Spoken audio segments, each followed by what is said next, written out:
Legacy. So, ayan, pupunta po ako ng birthday. At doon po may magbibigay o magdo-donate sa atin ng mga bote at lata. So, titingnan natin mamaya. Ito na naman, suot ko na naman yung favorite kong denim jacket. La Bisaya, naka-denim. Bisaya talaga po ako. Sige po. See ya. Ayan na. Mag-hotpot kami.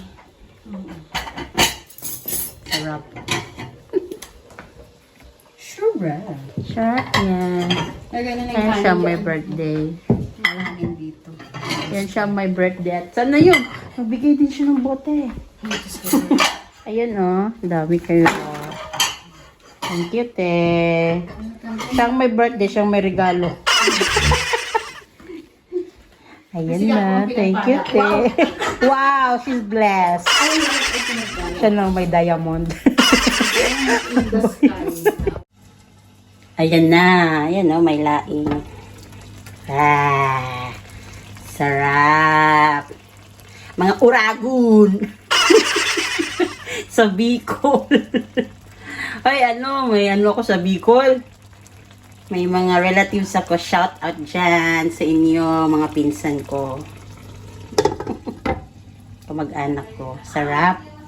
Pagkain lang naman. Ayan na. Nagluto na. Ay, hindi pa yan luto. Ano ba yan? Niluluto pa pala. Kuha na sana siya. Yan, nagluluto na kami. Hot pot. Pwede din hotspot.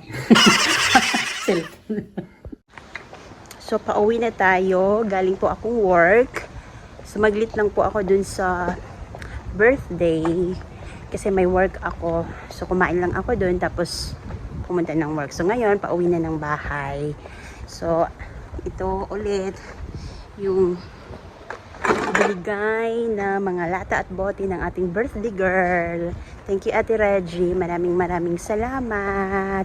Pandagdag to sa ipon natin at tulong sa Pinas. Salamat po. Bye-bye.